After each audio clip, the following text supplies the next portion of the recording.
welcome back to the Opinionated Musings of Eric, Tim, and Dayton. This week, we are going to try and do something a little bit different. We've called this series the Opinionated Musings of for some time now, but mainly what we've done has been top 5 and top 10 lists, which technically those are opinions. But we thought we might try and kick it up a notch this week. We decided to take the Facebook meme. You've seen the guy that he says something outlandish and then prove me wrong. Well, this is the format for that episode. It's going to be called Prove Me Wrong. So with me, as usual, Mr. Eric Jason Brock. Hello. Dayton Johnson. Hello. My name is Tim. And today the topic is Ratt, the best hair metal band of the 80s. And Eric's call, yes. All right, so for people who are, I'm guessing fetuses at this point. Haven't seen that insurance ad. Right. Haven't seen the one insurance ad. Have no idea who Ratt is. I've got the Wikipedia entry. Ratt is an American heavy metal band that had significant commercial success in the 1980s, with their albums having been certified as gold, platinum, and multi-platinum. The group is perhaps best known for hit singles such as Round and Round and Lay It Down, each track having ranked at Billboard's Top 40 as number 12 and 40 respectively. So, well, they're not heavy metal, so that's wrong. No. Right. that's we've already proven ourselves wrong. Good night, everyone. Yeah. Sorry. And because of the insurance commercial, Round and Round is actually back on the charts again. Oh, really? Really? Yes. Yep. I didn't realize that. All right, well, let's hand it over to Eric then, and you can make your case, and Dayton and I will warm up our responses. Well, it's very odd because back in the day, I was never a huge Ratt fan. I always liked Warren DeMartini. I always thought he was a great guitar player, and Robin Crosby too, but not quite as much as Warren. But I never really was, I liked some tracks, but they weren't really, one of my top hair bands of the day. But the hair band project thing that I'm doing, we're currently doing Lay It Down, and we're doing Round and Round, and we're doing I Want a Woman. And I find myself looking forward to playing those 3 songs more than just about anything else, just because the guitar is so fun to play. And they're really catchy songs. So that's kind of what got me thinking more about, I'm starting to like Ratt more than any of the other hair bands that I used to listen to. I never thought the singer had a good voice necessarily, but the way he blends with the music, it kind of works. And I don't know if that really makes sense, but he's not like like a Michael Sweet or somebody that's got a really, really strong, good voice, especially live. It definitely doesn't sound very good live. But on the albums, his voice just seemed to kind of work with that band. So I don't know if you guys want me to keep on going down my points, or if you want to start hammering me, and we can alternate back and forth or whatever. Dayton looks like he is chomping at the bit, so I'm going to let him jump in. Okay.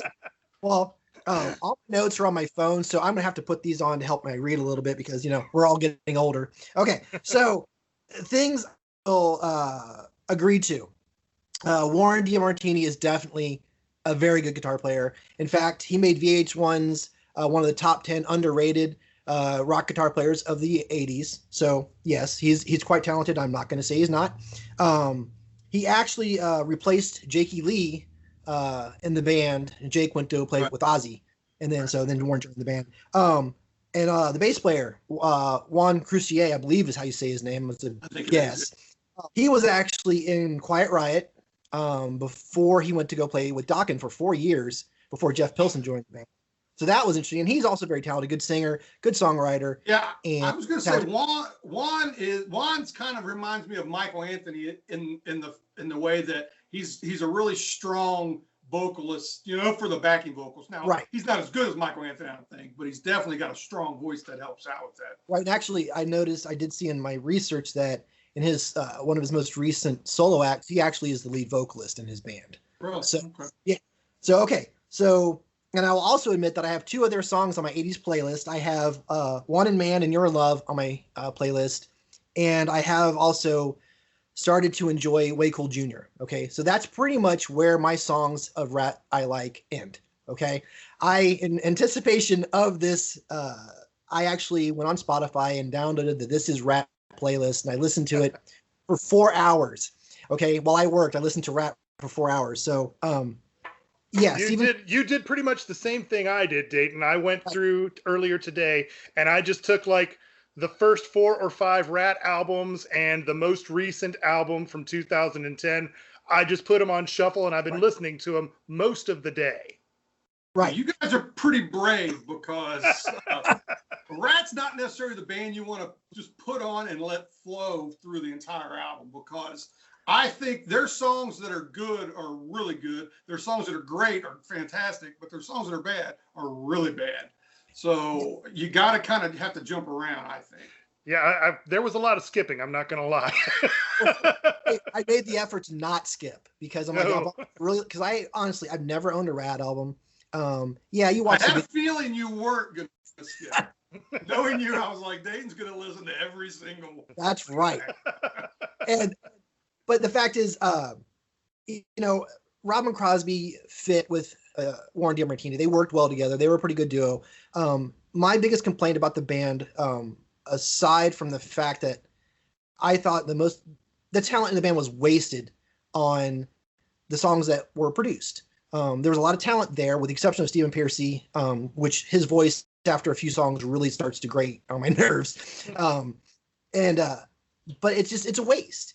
There was the rock songs were uninspired. I'm not expecting Iron Maiden. I'm not expecting these great lyrically strong or songs, but I would like to sing along to them. I'd like to feel like I'm want to go to the concert and whatever. And none of their songs do that for me. I mean, Wanted Man is probably my favorite of theirs. You're in Love, has been in my head now for the last 2 days, pretty much nonstop. So thanks, Eric. But those, I mean, that's pretty much where it stopped. After that, I'm just kind of like, oh, enough already, and as the 80s went on, the 90s and whatever, and a lot of the bands from that time period struggled, they really struggled. They had multiple people leave the band.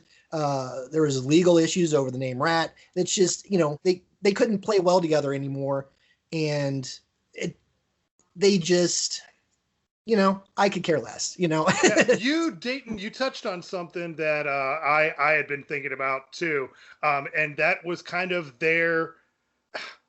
I want to say their decline, but listening back through stuff today, I didn't hear a decline in the quality of the material so much as it just kind of flatlined.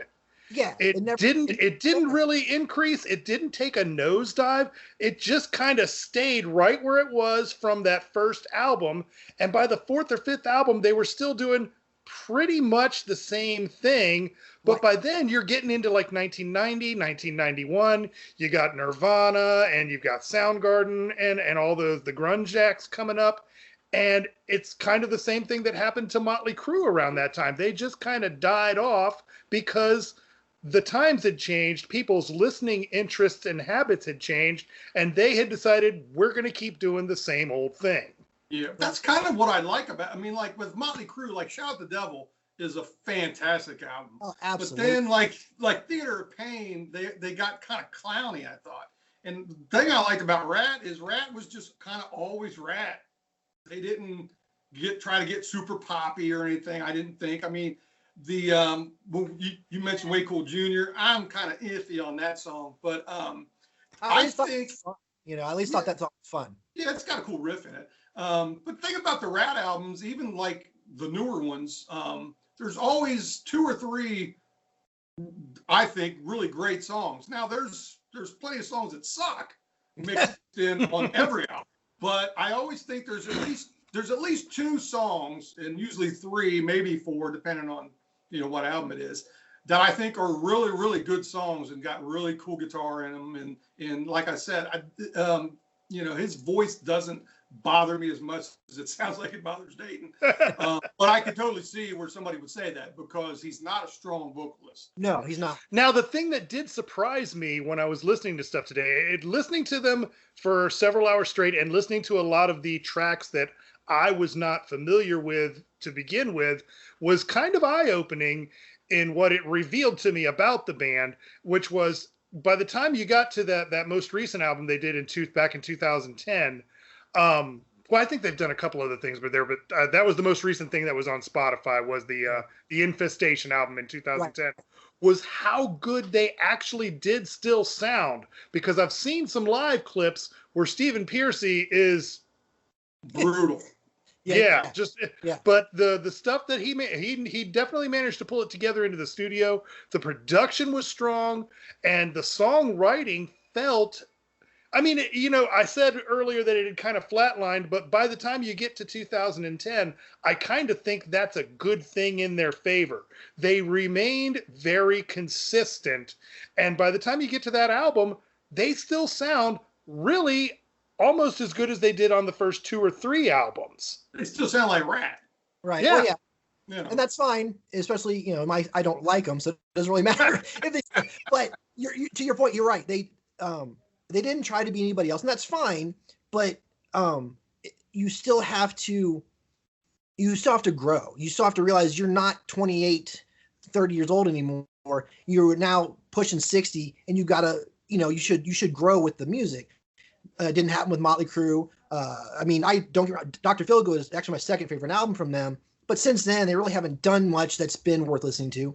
But the other thing I will say about Ratt that I do like is that they didn't do their first power ballad until the 5th album. So they didn't buy into that trope of every hair band had to have a power ballad or 2 on the records. They at least didn't buy into that. So I do give him credit for that one. He's not a good enough singer to pull off a power ballad, probably. And you're right. Yeah. But no, it's they just. I get what you're saying, but when I want a band to grow and progress over time, I'm not going to be looking at Ratt. I'm probably going to be looking at somebody like Rush, right. Dream Theater, somebody like that. You know what I mean? When I want to listen to my hair bands, I just want to listen to my hair bands, and I personally probably don't want as much change in them as it sounds like maybe you do, which is cool too. And you got to remember, during the 80s, my go-to musical choice was metal. I mean, it was Anthrax, Megadeth, Slayer, Iron Maiden, and stuff like that. So, yeah, and so it's not that I didn't listen to some of this. You had Warrant, and there's other bands. There's a lot of hair bands at the time because it was making money. That's what was popular. That's what was on the radio. That's what MTV played. So you heard it, and as much as it pains me to say this, because Tim will agree with, he knows how I feel about this particular band. Honestly, I would have to say that Bon Jovi was the best hair band of the 80s. I have reasons. I just heard a piece of Eric's soul die, I think. I mean, Bon Jovi has got some really good songs, and I think John and Richie wrote together really, really well. Yes. Once Richie left the band, I don't think the chemistry ever really came back. The best for power ballads probably of all time. But the thing, I personally don't consider Bon Jovi a hair band because they're basically still as big as they ever were. Yeah. So I think of more of them just kind of like an American rock band at this point. True, but when John cut his hair, it actually made headlines. So when your hair makes headlines and you're a rock band in the 80s, you kind of are. I mean, if you're gonna qualify it, I mean, there definitely was Aquanet in their videos, that's for sure. So, I think they qualify, and they're still around.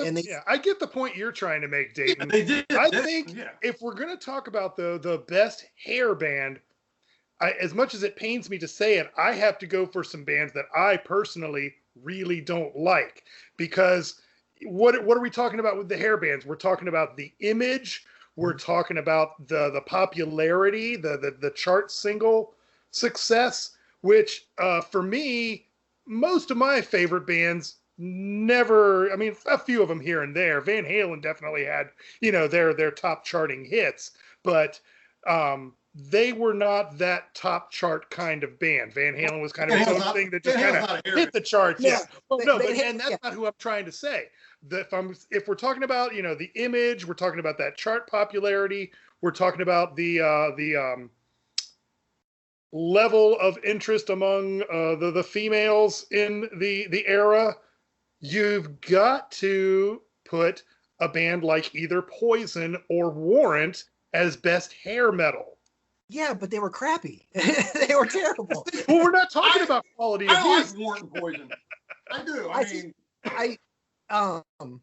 You're always more of a metal guy than I was, though.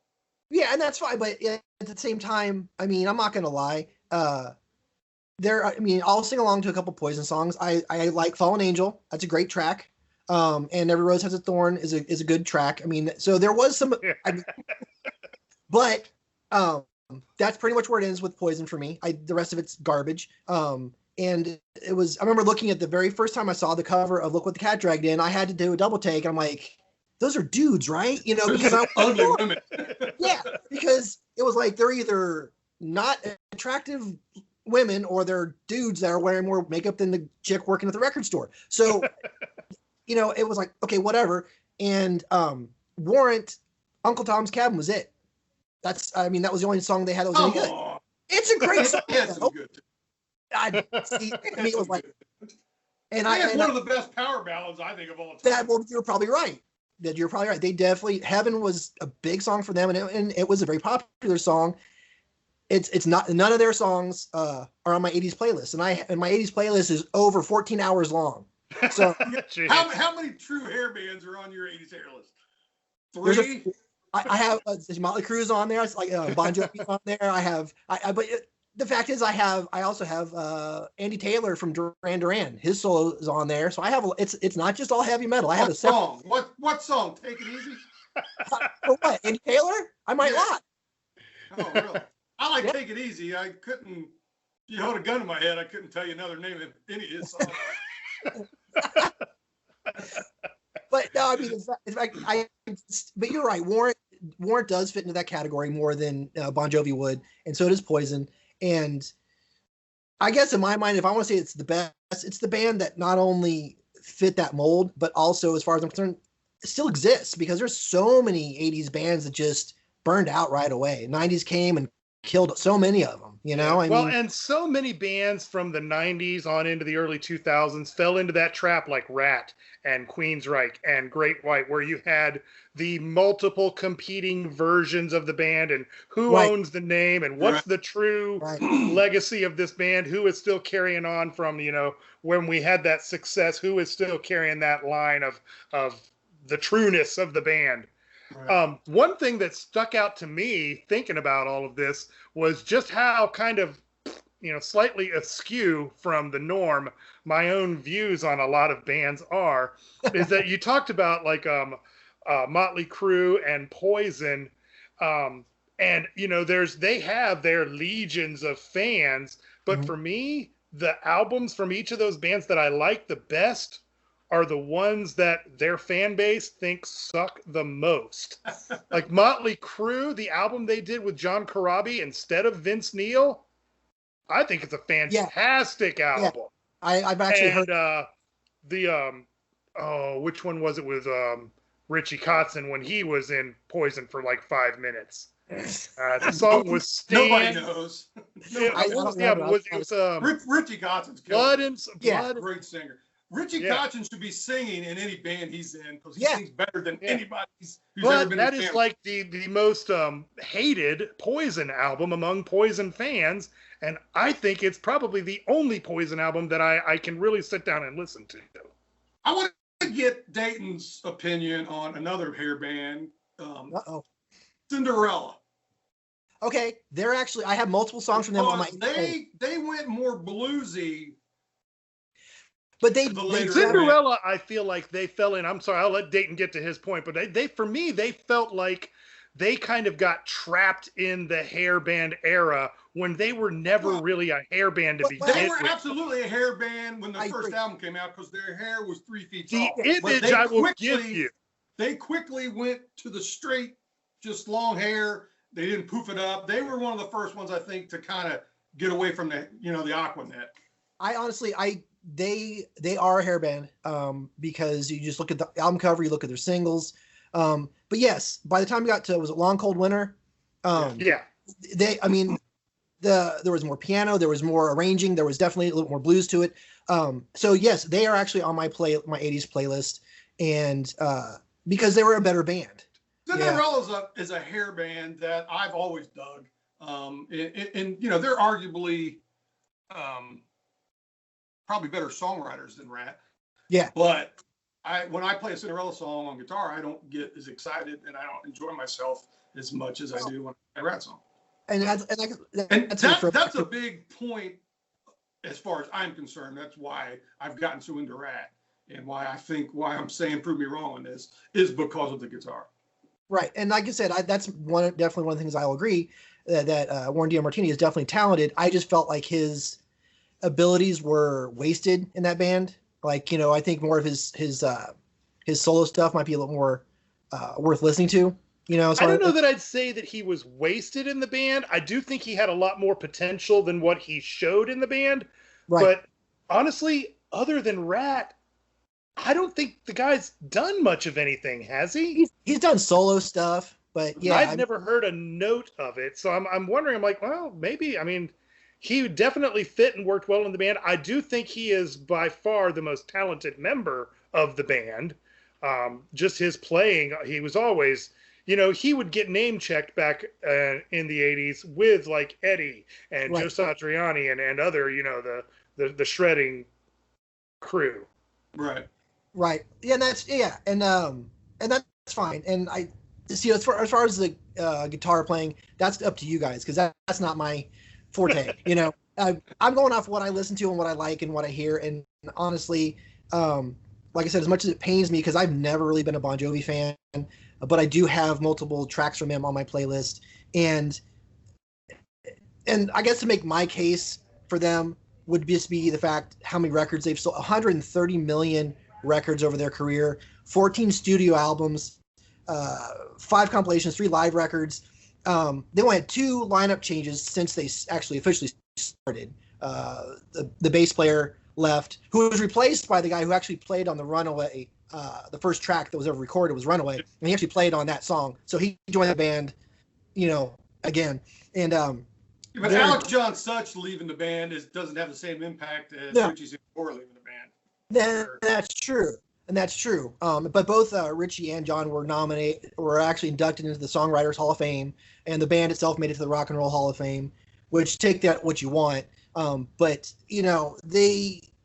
their tours still make the top grossing tours for the year. So part of what I would think is a band that not only was popular then and fit because they all had the hair, they had the big hair, they had, and that was a big deal. And they definitely attracted women. They definitely had the songs that fit that genre. But they realized in the 90s that genre was dying. We need to do something. They matured, the music matured, and there you go. That's my thing for them. I just think, as much as I've never done a Bon Jovi album, and I've never seen them in concert, and I probably never will. But if you got it, I just think they. I think you're making a good point about their longevity and their ability to change and adapt. That a lot of the other bands that I think were technically better hair bands than Bon Jovi, look at Poison. Well, they were huge there in that era, and they kept doing that thing. But then, it became so passé, it became so overdone that they just dropped. It was like they dropped off a cliff. But then you look at the stuff they've done since then, the things they've tried to do when they get back together. There's just no energy there, and Bret Michaels' solo stuff is just dismal. Right. Well, they didn't have that longevity. But I do still think that a band like that is a better pick for the best hair metal band. Okay. Over Bon Jovi, you mean? Over Bon Jovi and over Ratt. Over Ratt. So okay. if we're just picking the best of the worst, then okay. Oh, I'm kidding. Come on. Say what you feel.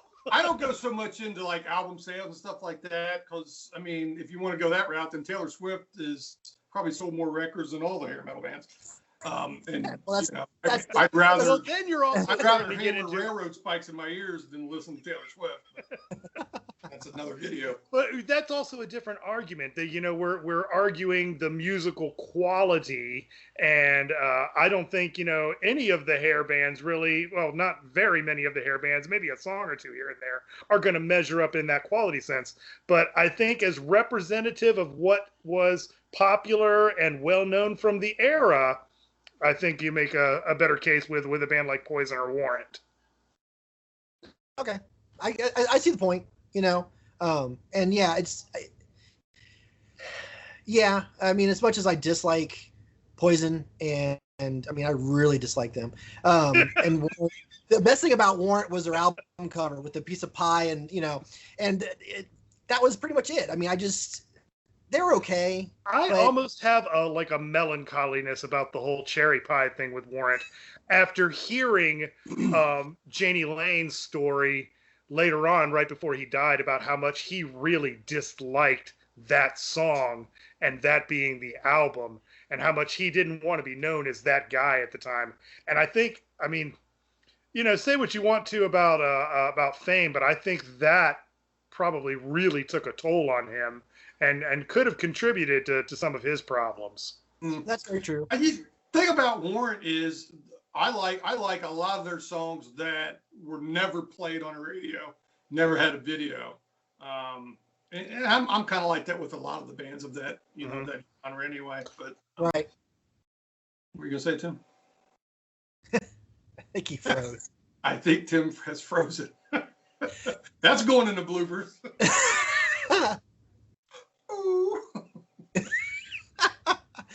Well, Eric, have we changed your mind at all? Well, no. But honestly, now that we're reaching into the video here, obviously Ratt is one of my favorite hair bands, but I could never, at least I don't think I could ever actually pick a favorite hair band. I'm such a fan, you guys know, of the genre, and I like that era of music so much that there's stuff I love probably from almost every hair band, and there's stuff that I don't like from every hair band. Right. I just thought I knew Ratt would probably be a pretty good pick, since I really, really, really do like them a lot, and I kind of had the vibe that you guys didn't like them as much as I did. So I thought we'd be some. I will give you that I do actually like Ratt. I just don't think they were necessarily the greatest hair band of the era. But I do actually like a lot of the songs. And I'll say something kind of closing here for this part of the video, that it was enlightening to me going back and listening through a lot of the tracks, how much of the stuff that wasn't the singles that I did like. And if you asked 16 or 18-year-old Tim back in 86 or 88 to listen to something that wasn't, in my wheelhouse, I was probably going to fight you. And for the longest time, and I still am to a large degree, I am an elitist jerk when it comes to music. I like what I like, and if I don't like it, you're an idiot for liking it. But maybe it's maturity, maybe it's age.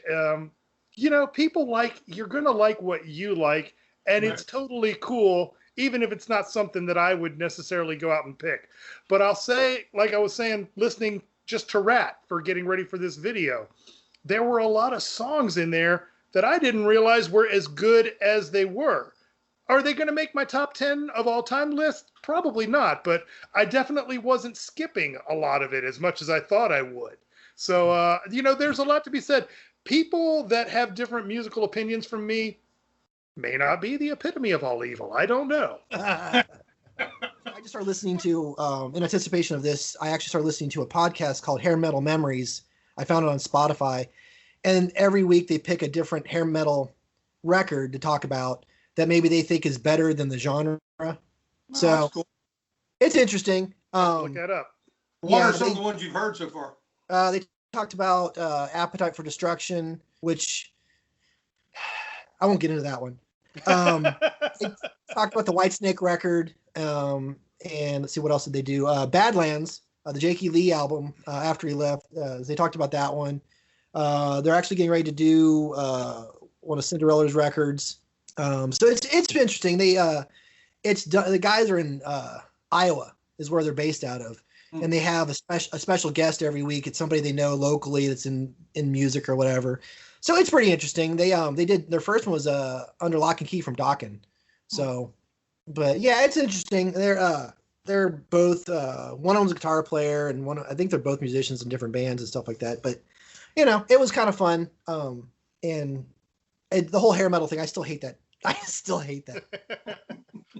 Because I get you. It assails my senses too because, you and I and Eric, we kind of came up through that time, and I know Dayton and I really, when we were in bands together, before Eric joined our band, we had a very different mentality about the genre and the stuff that we were into. I mean, we were into the metal and the hard rock and the prog and not the hair bands. If it was glam, it was not coming near your basement, or there was going to be a stick of dynamite put under it or something. You know what's interesting, though, is basically we still all like the same stuff that we liked back then. I was more of a hair guy, so I'm glad that you were more into the metal. So Tim just listened to Russian King's X. Wait, Van Halen and Cheap Trick. Let's not down. Right. Oh yeah, I about Cheap Trick. That's the underrated band in the world, right there. All right. So in conclusion, we have not changed Eric's mind. Good night, everyone. Well, you haven't changed my mind by your arguments, but like I said, currently I would say they're my favorite hair band, but next year. Well, no, and I don't think we're ever going to change your mind because in a way, I don't think our opinions were that far off from each other, except maybe Dayton.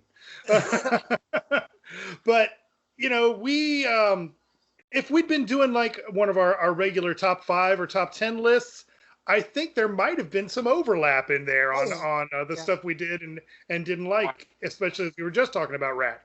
I don't think they're the greatest example of the genre, but I think they're a strong example of the genre for sure. I don't hate the band.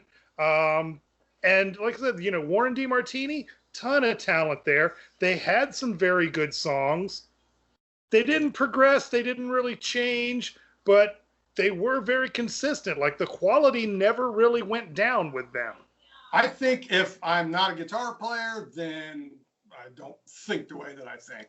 I think that is weighing very heavily onto it. Yes. If anybody else has some comments they want to make about why Ratt is or isn't the best pick for best hair metal band of the genre, put that down in the comments. If you've got some bands you want to see us talk about, let us know about that. And on behalf of Eric and Dayton, I guess we'll see you guys next time. There you go, guys. Spread your wings, I know you can. I want you to shine. Now is the time to show them all what you got inside. We have influence. You guys are way more prepared than I am. Get off my lawn with your genre titles. You want to all talk over each other like we normally do? I mean, if it ain't broke. He probably doesn't realize it either. Make an excellent point. Nobody's hearing. Sex doll Tim.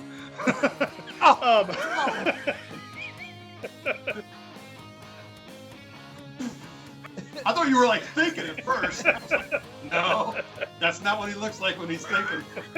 He doesn't There's think usually that. more smoke. Yeah. We're gonna fight on that one.